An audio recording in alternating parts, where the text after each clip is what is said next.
Graça e paz, irmãos abençoados, com todas as sortes de bênçãos.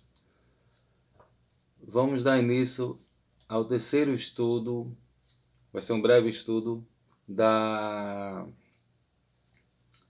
do tema Nós não temos pecados diante de Deus. Somos santos, eleitos, sem pecado algum diante de Deus, por nosso Senhor Jesus Cristo.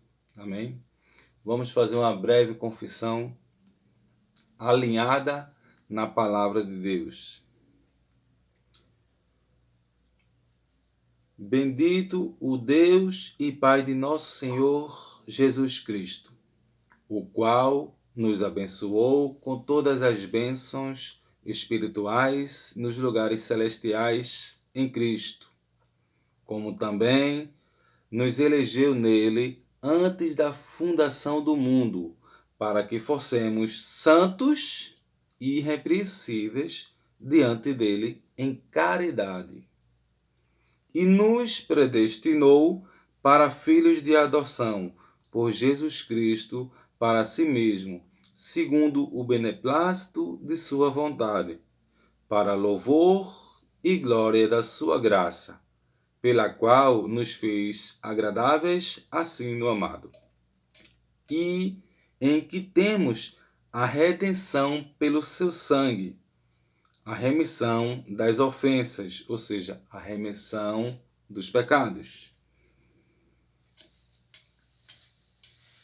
Pelo seu sangue, a remissão das ofensas, segundo a riqueza da sua graça, que ele fez abundar para conosco em toda a sabedoria e prudência. E todos que estão presentes aqui, digam amém. Glória a Deus. Nós somos benditos como o crente Abraão foi bendito. Nós somos benditos em Cristo Jesus através da fé. Amém. Glória a Deus. Vamos ler Romanos capítulo 5. Não, capítulo 4. Capítulo 4. E vamos conseguir extrair daqui conhecimento dessa graça, revelação de Deus aos nossos olhos e que leva ao entendimento da sua palavra magnífica e maravilhosa. Amém? Glória a Deus. Alguns irmãos talvez não vão entender porque essa pregação dizendo que nós não temos pecado. A palavra nos diz isso. A palavra nos diz isso. Que nós não temos pecado. Até porque a palavra não teria sentido nenhum. A gente estudou no primeiro bloco ali como era feito o sacrifício, né? Ali em Levítico, como era feito o sacrifício. Então tem que entender que ele é poderoso para remir, ou seja, tirar os nossos pecados. Romanos capítulo 5 e no versículo 12. Eu vou ler o capítulo 5 assim, que deixa bem iluminado os pensamentos, os olhos aqui, para essa palavra aqui. Capítulo 5, no versículo 1. Tendo sido, pois, justificado pela fé, temos paz com Deus, nosso Senhor Jesus Cristo, pelo qual também temos entrada pela fé a esta graça, na qual estamos firmes e nos gloriamos na esperança da glória de Deus. Isso é uma palavra maravilhosa. Ele fala, tendo sido, pois, justificado pela fé. Nós somos justificados. E quando uma pessoa, vamos raciocinar, quando uma pessoa é justificado através da fé pela qual recebemos por Jesus Cristo, quando nós somos justificados de algo, nós não temos culpa. Ou seja, nós não temos pecado. Porque Cristo nos resgatou da maldição da lei. Isso eu falo, maldição da lei, é segundo a Bíblia. Em outras ministrações eu vou passar aqui sobre essa questão de maldição da lei, que o pessoal às vezes fica, como assim a lei é a maldição? Não trazia, porque a lei ela não tirava o pecado 100%. Ela tirava por um período curto de tempo, que era todo ano que você tem que fazer oblações pelo pecado para tirar. Mas assim que você fazia aquele ritual todo, no ano seguinte já amanhecia com o pecado. O pecado era tirado naquele momento. Tá entendendo? Vamos lá, irmãos. Capítulo 5. Romanos, capítulo 5, a partir do versículo 12. Uma ilustração extra-bíblica aqui diz assim, e até concordo com essa explicação extra-bíblica aqui. A morte veio por Adão, a vida por meio de Cristo. Bom, essa extra-bíblica aqui, porque não é uma palavra que é da Bíblia, mas está aqui, o autor do livro aqui colocou, e realmente está alinhado na palavra mesmo. A morte veio por Adão e a vida veio por meio de Cristo. Amém, glória a Deus. Vamos lá. Portanto, como por um homem entrou o pecado no mundo, e pelo pecado a morte, assim também a morte passou a todos os homens. Por isso que todos pecaram, porque até a lei estava o pecado no mundo. Mas o pecado não é imputado não havendo lei. No entanto, a morte reinou desde Adão até Moisés, até sobre aqueles que não tinham pecado, à semelhança da transgressão de Adão, o qual era a figura daquele que havia de vir. No entanto, mas não é assim o dom gratuito como a ofensa. Porque se pela ofensa de um homem morreram muitos, muito mais a graça de Deus e o dom pela graça, que é de um só homem, Jesus Cristo, abundou sobre muitos. E não foi assim o dom como a ofensa, por uma só que pecou. Porque o juízo veio de uma só ofensa, na verdade para condenação. Mas o dom gratuito veio de muitas ofensas para justificação. Por quê? Se pela ofensa de um a morte reinou por esse, muito mais os que recebem a abundância da graça e o dom da justiça reinarão em vida por um só, Jesus Cristo. Amém. Glória a Deus. Por isso, pois assim como por uma só ofensa veio o juízo sobre todos os homens para condenação, assim também por um só ato de justiça veio a graça sobre todos os homens para justificação de vida. Porque, como pela desobediência de um só homem, muitos foram feitos pecadores, veja, por uma ofensa de um só homem, muitos foram feitos o quê? Pecadores. A palavra diz isso, é bem clara, né? Porque, como pela desobediência de um só homem, muitos foram feitos pecadores. Ou seja, qual foi o homem? Adão. Assim, pela obediência de um, muitos serão feitos justos. Então, nós somos justos. Através de Adão, antes da cruz, éramos pecadores, estavam debaixo da lei. Mas vindo Cristo, somos feitos o quê? Justiça de Deus. Glória a Deus, por meio de Jesus Cristo. Não por nós, que a gente tem capacidade de pensar alguma coisa e se tornar. Não, mas porque nós temos a graça de Deus, que é a fé de crer em Cristo. E isso é a justiça de Deus em nossa vida. Amém? Veio, porém, aí ele vai explicando, o apóstolo Paulo. Veio, porém, a lei para que a ofensa abundasse. Mas onde o pecado abundou, superabundou a graça, para que, assim como o pecado reinou na morte, também a graça reinasse pela justiça para a vida eterna, por Jesus Cristo, nosso Senhor. Outra observação muito importante. Ele disse o quê? Para que assim como o pecado reinou na morte, também a graça renasce pela justiça para a vida eterna.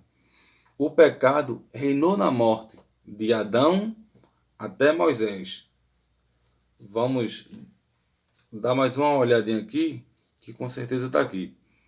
Portanto, no começo, no capítulo 12, ele diz: portanto, como por um homem entrou o pecado no mundo, e pelo pecado a morte, assim também a morte passou a todos os homens, por isso que todos pecaram. Aí ele diz, no capítulo 14, a gente está fazendo só uma avaliação aqui do que já lemos aqui, né? No capítulo 14 ele diz, no entanto, a morte reinou desde Adão até Moisés. Né? A morte não reinou desde Adão, do princípio, até os dias de hoje, agora. Não. É desde Adão até Moisés. Quando ele diz desde Adão até Moisés, ele está se referindo à lei. Ele não está se referindo ao homem Moisés. Ele está se referindo à lei. Está entendendo? Para compreender isso, que a lei não chegou até nós já nascemos debaixo da graça. Nós não nascemos debaixo da lei. Ou seja, a lei é antes da cruz. Depois da cruz, a graça. Que muitos lá foram alcançar a graça. Nós já nascemos no reino de Deus. Já nascemos sem pecados. Eu sei que é difícil compreender isso. Mas já nascer, na verdade, é uma só. E a verdade, ela está em Cristo Jesus. Amém? Por isso que eu tô falando aqui, no capítulo 14, que aqui diz, no entanto, a morte reinou desde Adão até Moisés, até sobre aqueles que não tinham pecado. Ou seja, Moisés, quando ele se refere a Moisés, ele está se referindo à lei mosaica, não o homem Moisés. Agora vai dar um estralo aí para você compreender isso, para o irmão aí compreender isso, no capítulo 10. No capítulo 10, o apóstolo Paulo, que é o ministro do Novo Testamento, que foi designado a evangelizar a graça, ele diz aqui que, Romanos capítulo 10, no versículo 4, ele diz, porque o fim da lei é Cristo, para a justiça de todo aquele que crê. O fim da lei está onde? Em Cristo. Quando o apóstolo Paulo fala lá no capítulo 5 que, no entanto, a morte reinou de Adão até Moisés, porque ele sabia que Moisés só durou até a cruz. Depois da cruz veio a vida, e a vida com abundância. A vida é o quê? A vida espiritual. Antes da cruz não existia vida espiritual. Era a carnal. Era a vida carnal. Tá entendendo? Você morria, ia pro pó, e o espírito lá, sua alma, ficava presa. Depois da cruz, não. Nós não ficamos presos. Nós não vamos. Nossa alma não vai ficar presa no sepulcro, não vai ficar sem o resgate. Nós temos o resgate do Espírito Santo. Somos salvos em espírito. A carne não vai herdar o reino de Deus. Está entendendo? Ela volta ao pó, como sempre foi, desde a fundação do mundo, mas o nosso espírito volta para Deus. Amém? Glória a Deus. Então, como aqui deixa bem claro Romanos capítulo 10, no versículo 4, ele diz, porque o fim da lei é Cristo para a justiça de todo aquele que crê. Se o fim da lei é Cristo, por que ainda tem alguns irmãos que estão seguindo a lei? Porque estão recebendo uma doutrina equivocada, ainda que dizem ser cristão e de fato são cristãos, mas não estão na doutrina cristã, estão na doutrina mosaica, que é dízimo, batismo em água, ceia do Senhor, mas eu não vou nem entrar nesse mérito de ceia do Senhor, porque os irmãos também não vão compreender, mas não tem problema. Assistindo os vídeos aqui, tem alguns outros irmãos que pregam essa graça, e a gente vai estar iluminando os olhos para esse entendimento.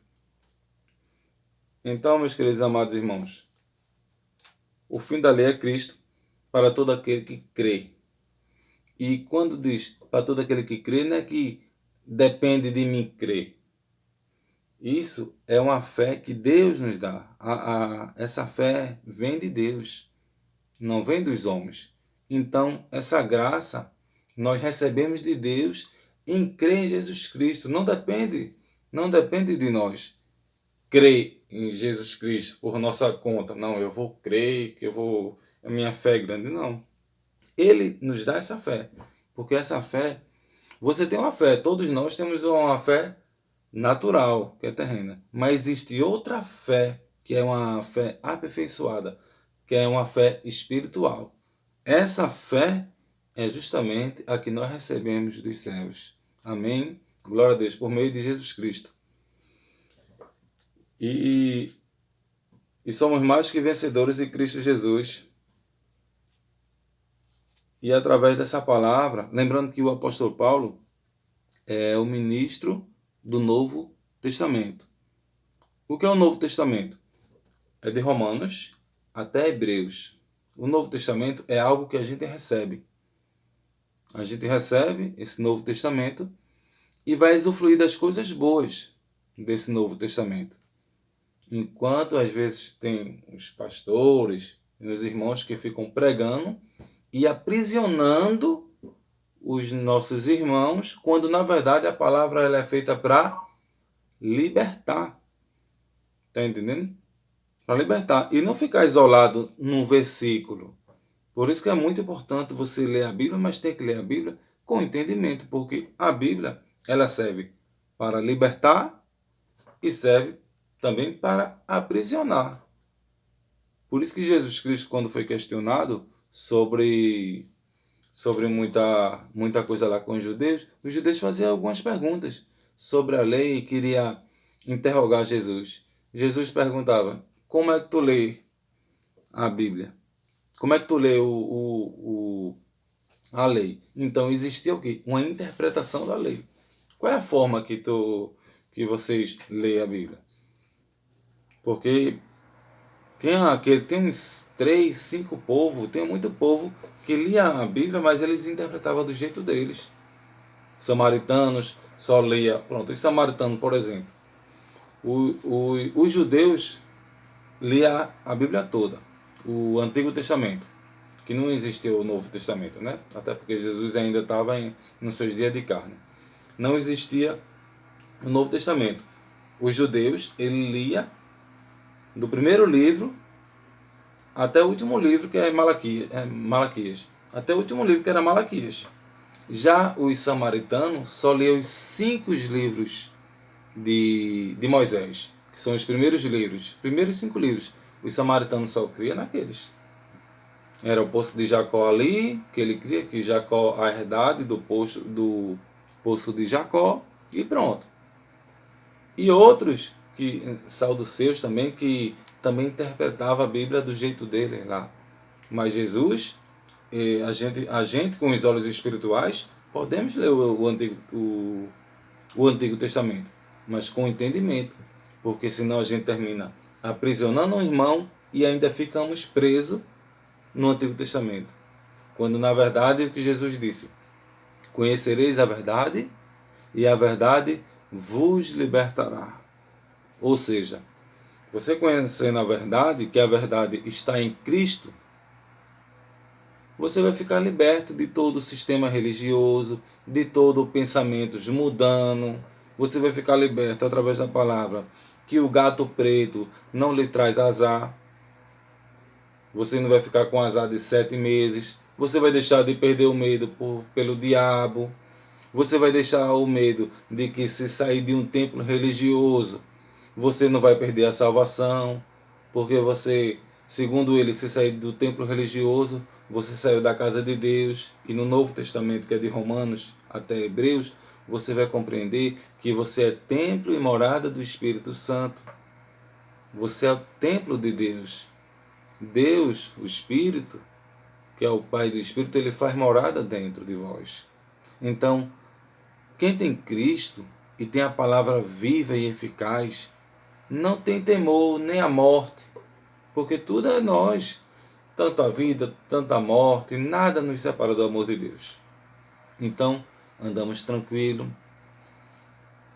Algumas coisas poderemos fazer involuntariamente que não convém o santo de Deus, mas isso não vai lhe trazer condenação celestial, não vai lhe trazer condenação espiritual, porque Deus cobre os seus erros. Deus cobre os seus erros. Isso não quer dizer que você pode viver uma vida debalde, uma vida sem pervertida, porque lembrando que Deus, ele é o Pai dos Espíritos. E o que é que um pai faz quando o filho está em desobediência? Ele disciplina. E ele sabe a medida da disciplina. Se for uma orientação, ele dá uma orientação. Mas se for o caso dele ter que, vamos dizer assim, para disciplinar ele ter que dar como é que eu posso, açoitar, vamos dizer assim, se for necessário, ele vai açoitar para lhe colocar no caminho que é certo. Mas nunca que ele vai lhe condenar, porque a palavra de Deus não volta. Deus não pode mentir. Deus pode tudo, só não pode uma coisa: mentir. E ele não é homem de mentir. Amém? Glória a Deus. E vamos ficar aqui com essa palavra de fé, que o fim da lei é Cristo para todo aquele que crê, e que não há nenhuma condenação àqueles que creem em Cristo. Amém?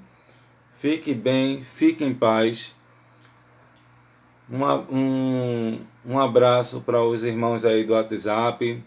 Eu nunca consigo lembrar do nome, mas tem o irmão Anderson, o irmão Alain, irmão Danilo, irmão Renato, e irmão Tampinha, Jailson, Tricolor.